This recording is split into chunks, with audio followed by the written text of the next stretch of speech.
On se retrouve sur le journal du Real pour cette première vidéo analyse du départ de Raphaël Varane.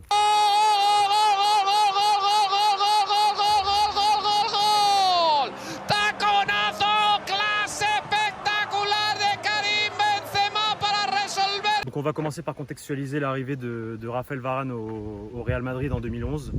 Donc on s'en souvient, il arrive, c'est Zinedine Zidane qui le ramène.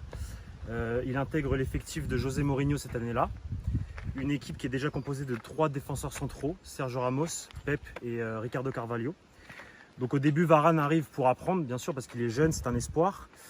Et c'est en 2013, dans un Classico, en Copa del Rey, en janvier, en demi-finale, au Santiago Bernabéu, Raphaël Varane va démontrer tout son talent au monde entier. Il annule vraiment, littéralement, Lionel Messi, que ce soit dans l'anticipation, dans la lecture du jeu de l'Argentin. Il démontre qu'il est propre de par ses tacles. Et Raphaël Varane va marquer dans cette rencontre. Il marquera le but de l'égalisation, si je me souviens bien. Le match se finit par un partout. Mais le joueur n'est pas tout de suite titulaire. Le joueur c'est pas qu'il prend son temps, c'est que devant lui il y a Pep et Sergio Ramos. Il va rentrer petit à petit dans la rotation, avoir plus de minutes. Et c'est vraiment en 2016, après avoir gagné la décima en 2014 et la undécima en 2016, c'est durant la saison 2016-2017 que Raphaël Varane deviendra titulaire indiscutable du Real Madrid aux côtés de Sergio Ramos. Les deux joueurs formeront l'une des paires en défense centrale des meilleurs du monde à ce moment-là. Et le Real Madrid gagnera la duodécima et la 13e à Kiev.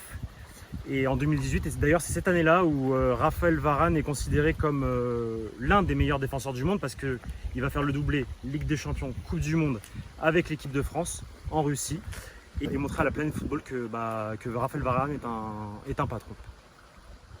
Uruguayenne, ce serait un moment idéal à 5 minutes de la pause.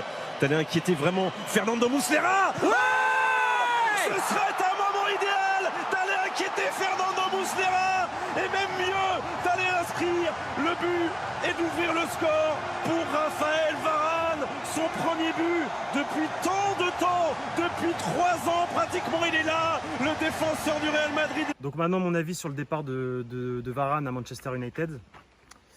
Tout d'abord, on va commencer par le Real. Le Real récupère une très belle somme d'argent, 50 millions d'euros, plus bonus.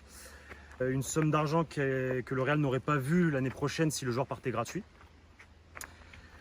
Du côté du joueur, c'était son souhait. Le joueur voulait jouer en Angleterre, voulait connaître une nouvelle expérience, jouer à Manchester. Donc c'est tout à fait respectable de la part du Real Madrid de le laisser partir car le joueur a tout donné dans ce club. Il a joué 10 ans, il a gagné 4 Ligues des Champions, 3 Ligas, donc c'était tout à fait normal de la part du Real Madrid de le laisser partir car tout club doit respecter les choix de ses joueurs. Et du côté pour Manchester, c'est une très belle opération aussi parce que Manchester récupère un très grand défenseur central. Un défenseur qui a 28 ans, donc qui est en pleine maturité. Un défenseur, comme je l'ai dit tout à l'heure, qui est bon dans l'anticipation, rapide, propre et plein d'expérience. Donc voilà, une très belle opération pour les 3 parties. Le Real Madrid est gagnant dans cette opération. La somme d'argent va être utilisée sûrement cet été pour amener Kylian Mbappé. Et on souhaite à Raphaël Varane une bonne chance pour la suite. On va parler maintenant des potentiels remplaçants de Raphaël Varane au Real Madrid. Ce qu'il faut savoir, c'est que le Real Madrid ne va pas acheter de défenseur central cet été. L'argent qui a été récupéré va être utilisé pour le potentiel transfert, comme je le disais, de Kylian Mbappé. Donc en fait, le Real va se baser sur Alaba, Militao et Nacho et va se tourner vers la Fábrica pour le poste du 4e défenseur. Donc la liste, on a tout d'abord Chust, capitaine du Real Madrid Castilla, qui a gagné la Youth League il y a 2 ans avec les U19, entraîné à l'époque par Raúl. Le 2e défenseur est Gila, autre défenseur central du Real Madrid Castilla. On a aussi Jesus Vallejo, qui est actuellement à Tokyo pour les JO avec la sélection espagnole, qui s'est d'ailleurs qualifié pour les demi-finales face à la Côte d'Ivoire. Et qui pourrait être aussi ce quatrième défenseur central, car on le rappelle, l'Espagnol a un contrat jusqu'en 2025 et il revient d'une saison de prêt à Grenade. Et enfin, quatrième possibilité serait de repositionner Ferland Mendy, le latéral gauche français du Real.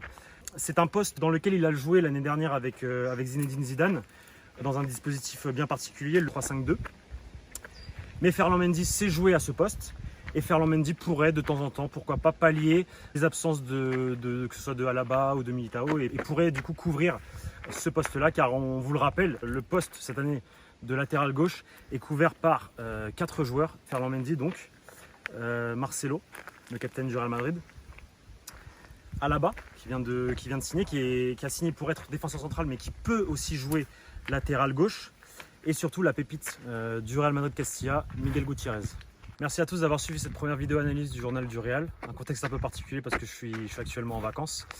J'espère que vous avez aimé et on se retrouve très vite pour une prochaine vidéo sur la chaîne. En tout cas, si vous ne l'avez toujours pas fait, abonnez-vous à la chaîne du journal du Real.